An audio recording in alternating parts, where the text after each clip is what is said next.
nak tanya soalan sensitif sikit boleh tak? Tapi berkait dengan tajuk Ustaz. Dalam realiti sekarang masyarakat Islam kita Ustaz, kadang-kadang rasa sedih Ustaz sebab kita sayang belaka kiri kanan. Kita sayang belaka kiri kanan. Dan yang terlibat pula asatizah yang kita hormati, yang kita sayangi. Tapi masuk je timbul isu ahli sunnah wal jamaah. Siapa dia ahli sunnah? Kamu ni Wahabi. Kamu ni bukan Wahabi. Kamu ni Asy'ariyah. Kamu ni Maturidi. Kamu ni Allahu Akbar. Kadang-kadang sedih Ustaz. Yang sebab ini sahabat-sahabat yang kita sayang belaka. Tapi orang ni kata kau ni salah tu. Siapa bermasam muka, siapa kerja dia duduk stalk Facebook, Instagram orang ni duduk mengajar, usaha untuk sekat orang ni. Jadi macam mana Ustaz untuk kita dalam berbeza ini kita nak kekalkan kasih sayang tu Ustaz? Sebab kita sayang belaka Ustaz. Minggu lepas Ustaz ada cerita boleh duduk setalam, nasi arak boleh menyatukan. Tapi saya nak sebut sekarang ni secara spesifik. Kadang-kadang bila kita jemput pengkuliah ni, oh jangan tu Wahabi tu. Bila kita panggil orang ni pula, orang belah ni pula kata jangan tu Asy'ariyah tu, mengarut je duk takwil semua. Jadi sedih kita rasa Ustaz. Sedangkan musuh-musuh Islam boleh bersatu nak lemahkan kita. Muslimin dan muslimat Islam penonton yang dirahmati Allah sekalian, kerana itu penting kita semua orang Islam perlu melihat benda-benda yang positif berbanding melihat benda yang negatif. Perlu kita mencari titik-titik persefahaman berbanding kita membesarkan titik-titik perselisihan. Dan perlu kita melihat setiap orang ada kebaikan-kebaikan yang boleh kita kongsi berbanding perbezaan-perbezaan yang sensasi dan kontroversi. Jadi kalau kita tahu membesarkan mana yang patut dibesarkan, mengecilkan sesuatu yang patut kita kecilkan, insya-Allah kita ada ruang-ruang untuk kita bekerjasama.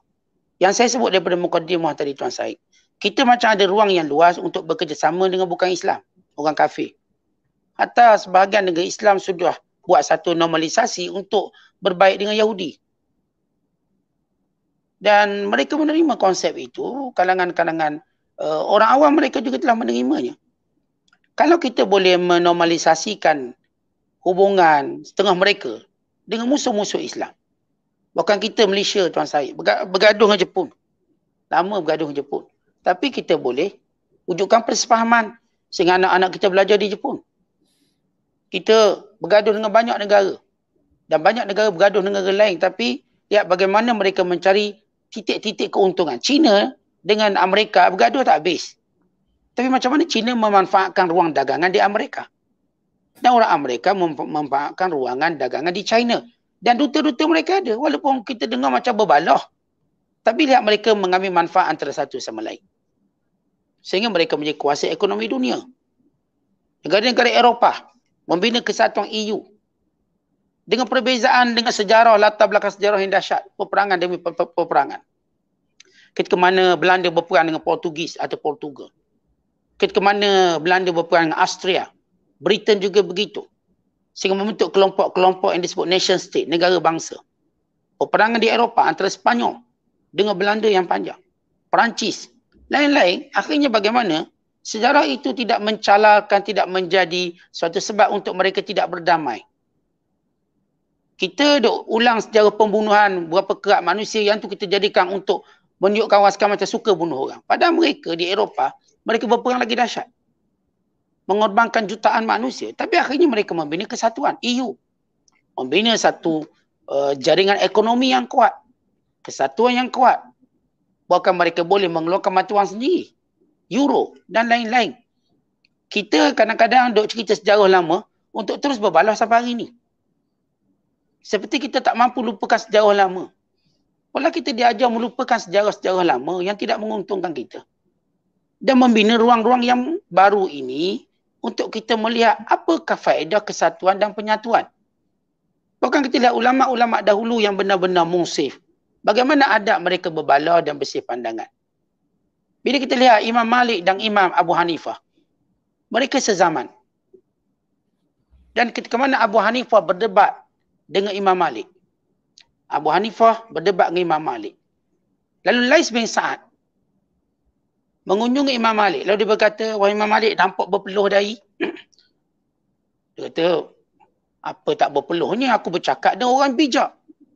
Ya Abu Hanifah, seorang faqih yang hebat. Ya, di sisi Imam Malik berselisih, tak setuju dengan pandangan Abu Hanifah. Dia memujinya sebagai orang yang hebat. Ini dia kata innahu la faqih. Ini bijak orang ni, wahai Lais, wahai Misri. Maka Lais bin Sa'ad dia jumpa pula dengan Imam Abu Hanifah. Lalu kata Lais bin Sa'ad, ma ahsana qawla dhalika rajuli fik. Allah, Imam Malik duk puji kamu, dia kata kamu ni hebat, bijak. Abu Hanifah pula berkata, wallahi ma ra'aitu asra'a minhu bijawabin sadiqin wa naqdin tamin.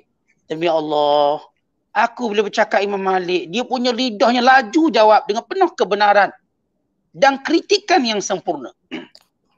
Bayangkan Imam Malik dengan Abu Hanifah ni tak ngam dari sudut pandangan pendapat. Lihat mazhab Hanafi dengan Maliki banyak beza dia. Tapi lihat imamnya masing-masing saling puji memuji. Allahu Akbar. Lihat bila Imam Syafi'i meninggalkan kota Baghdad. Dia kata aku tidak tinggalkan di Baghdad orang yang lebih alim pada Imam Ahmad bin Hanbal.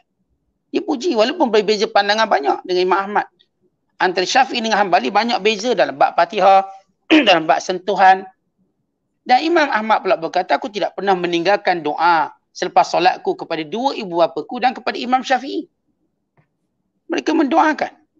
Dan kita lihat bagaimana seorang ulama hadis Mesir yang terkenal, Abu Musa Yunus bin Abdul A'la As-Sadafi, bila dia berdebat dengan Imam Syafi'i dan berselisih pandangan. Tapi bila mereka berhenti daripada debat tadi, habis masing-masing dengan pandangan mereka pegang. Sebab Tuan Syed pun kata, bila kita debat, kita tak akan jumpa jalan penyelesaian. Kita kekal berpegang dengan pandangan kita. Saya tak pernah tengok debat orang akan akui kebenaran lawan dia. Tak akan. Walaupun dia kata dia kalah 50-0 ke 60-0 kata penyokong-penyokong dia. Dia tetap akan pegang pandangan dia untuk terus mencari dalil baru. Sebab itu Imam Ghazali kata debat ni tak ada apa kelebihan. Kalau orang cabut debat hari ni, tak ada apa kelebihan. Bahkan saya tak nampak apa pun lebih kelebihan debat melainkan untuk membesarkan lagi perbezaan pandangan. Jauh lebih baik kita menerangkan daripada jauh. Tapi ada orang nak debat zaman-zaman ni. Debat, jom kita debat. Debat menjadikan kita makin teruk sebenarnya. Sebab itu kata Imam Ghazali, kalau kamu tak mampu untuk menerima kebenaran daripada musuhmu, maka jangan debat. Kalau boleh terima tak apa. Kebanyakan orang bila berdebat, Tuan Syed, dia nak cuma benarkan yang dia, bukan dia nak dengar orang cakap. Maka sebab itu kita elakkan benda ni. Elakkan debat secara terbuka. Kalangan para ilmuwan kita elakkan. Cukup beri pandangan pendapat dia dan sebagainya. Baik, kita kisahkan balik ulama hadis ini bila mereka berpisah. Lalu kata Abu Musa Yunus bin Abdul A'la As-Sadafi, dia kata apa? Ma ra'aitu aqala min asy-Syafi'i. Aku tak pernah tengok orang yang paling hebat akalnya daripada Imam Syafi'i. Bijak orangnya. Bijaknya kenapa?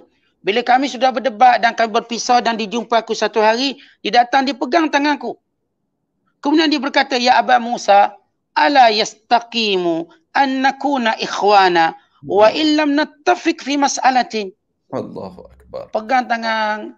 Dia kata, wahai Abu Musa, tak bolehkah kita terus berkawan, bersahabat, walaupun kita tak bersetuju dengan masalah. Allahu Akbar. Itu kadang-kadang tuan saya cemburu. Minggu lepas saya dah sebut. Yang melawan KFC, tumbuk lebah pecah. Peluk, kita jadi saudara, we are brothers. Kita ni kawan, saudara. Kita boleh kawan lepas ni, boleh keluar minum sekali. Padahal ada lebah muka ni, pecah muka. Tapi dia boleh berbaik macam tu. Oleh sebab itu orang Islam jauh lebih hebat pada itu. Dengan perbezaan pandangan pendapat, boleh saling pimpin tangan. Dan kita lihat apa yang berlaku pada Imam Ahmad. Ketika mana dia berselisih dengan Ishaq Rahuyah atau Rahawai. Banyak sebut Ishaq Rahawai. Ishaq Rahuyah, seorang alim yang sezaman dengan dia. Walaupun dia tak bersetuju, banyak isu tak setuju. Dia kata apa?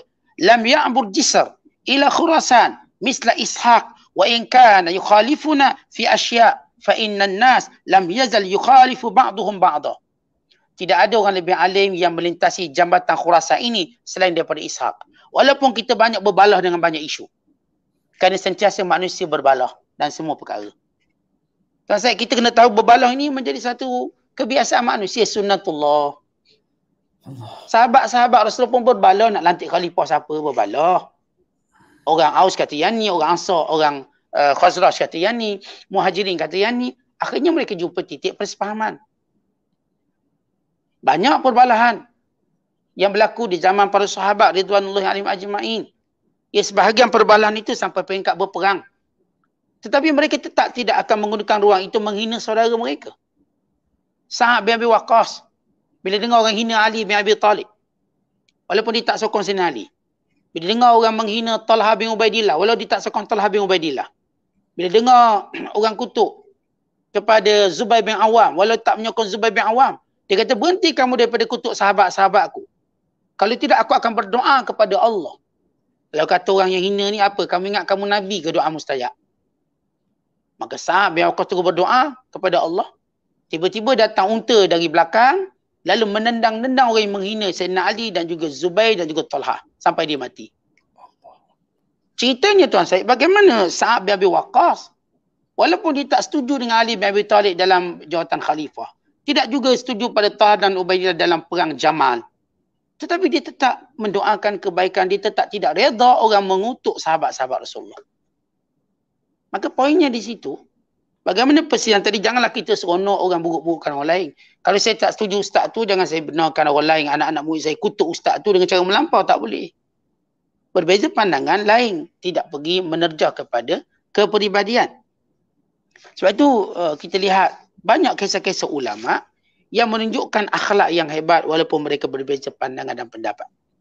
Kisah Imam Ahmad dengan Abdul Rahman ataupun Ali bin Madini, bergaduh berbalah, tetapi bila mana mereka selesai berbalah, Imam Ahmad pegang tali kenderaan Ali Madini, pegang macam tak ada apa-apa berlaku. Maka inilah ukhuwah yang kita hari ini, ketandusan kita hari ini seperti tak ada benda tu. Seolah-olah kita cuma diajar untuk berbalah. Tidak dengan perkara yang lebih hebat pada itu. Sebab itu kita ambil satu ayat Al-Quran dan suratul Ankabut ayat 46 untuk kita sama-sama muhasabah. Bila Allah berfirman, "Wala tujadilu ahlal kitab illa billati hiya ahsan." Jangan kau berbalah dengan ahli kitab melainkan dengan cara terbaik. Kalau Allah perintahkan dengan ahli kitab, bagaimana kita sesama orang Islam? Allah. Ahli kitab pun Allah ajar baik-baiklah gaduh. Berdebat baik-baik. Takkanlah sesama kita nak berdebat cara yang rugi. Jadi berbalik pada soalan Tuan Syed tadi, bila kita banyak menimbulkan perbezaan, maka rugi. Sebahagian perbahasan kita orang awam pun tak faham.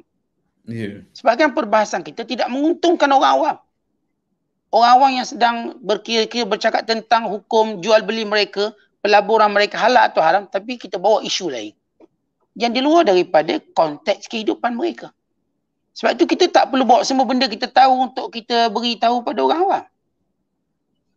Mentang-mentang kita tahu, kita nak bawa perbahasan. Masyarakat kita pun tak tahu dah benda ni. Hari ni orang lebih tahu tentang kepartian berbanding paham Mu'tazilah, Qadariyah, Jabariyah. Kepartian tu orang lebih fikir. Parti ni betul tak betul? Kepartian. Asas apa parti ini? Kerana izm kita berbeza. Jadi ada benda yang para ulama' dia kena ada satu ilmu disebut ilmu waqi', ilmu semasa dia kena tahu. Kalau benda tu masyarakat pun tak ambil cakna dah benda tu. Kita isukan balik. Kita hidupkan balik. Seperti kita hidupkan mayat yang dah mati lama. Maka ini menakutkan. Banyak benda. Saya katakan kita tidak ketandusan isu. Kita tidak ketandusan ilmu untuk kita hidangkan pada masyarakat. Tapi kita nak hidang benda yang berbalah juga. Akhirnya tak selesai masalah kita. Jadi perlu semua orang mengambil langkah gencatan senjata sementara. Dengan melihat keadaan umat Islam hari ini, apa yang kita lebih perlu? Saya kadang-kadang bila kita tengah sakit, takkan nak cerita lagi perbalahan masa sihat. Rawatlah orang ni. Kalau kita belajar kisah Salahuddin Al-Ayyubi, bila dengar Richard dia lain sakit, dia tak nak perang sebab Richard lain sakit, maka dia hantar doktor untuk merawatnya. Dia tak akan mengambil kesempatan. Hari ini semua orang Islam dalam keadaan lemah, orang kafir menguasai banyak sistem, pendidikan, ekonomi, politik, aplikasi-aplikasi yang ada di pasaran. Kita terus bergaduh pada isu-isu yang tidak menguntungkan kita. Kenapa kita tak buat aplikasi seperti sehebat Food Panda? aplikasi sehebat Amazon, eBay, sehebat Lazada, Shopee. Mereka yang buat, orang Islam yang guna. Sebab kita seperti tak nampak benda tu macam penting. Sebab rata-rata isu yang dibincangkan pada isu yang saya katakan ratus tahun yang lepas, yang tak ada, ramai tak tahu benda tu. Bukan ramai tak dapat manfaat apa-apa. Akhir kuliah maghrib kita habis macam tu je. Kuliah online kita habis macam tu je. Tak ada benda yang besar. Sebab itu setiap orang mesti come out dengan benda yang besar untuk kita buat. Bukan keluarkan pebalah yang besar untuk kita berbalah. Yang asal elok-elok senyum dengan jirang, dah balik kuliah tu masang. Rupanya jirang sebelah tu aswaja rupanya. Rupanya jirang sebelah tu wahabi rupanya. Dulu senyum. Lepas dia dengar kuliah ustaz tu jadi musuh semua orang. Ustaz-ustaz dia musuh sekali. Maka ini merugikan. Sebab itu kita perlu pergi pada langkah bertenang. Apakah belum sampai gencatan senjata untuk kita tenang seketika, untuk bercakap perkara-perkara yang lebih memberi keuntungan pada Islam, umat Islam. Itu jauh pada pandangan saya lebih baik. Walaupun saya kata memang tak setuju, itu hal yang lain. Tapi tetap kita sentiasa memelihara adab-adab waktu mana kita berdiskusi dan sebagainya. Wallahualam.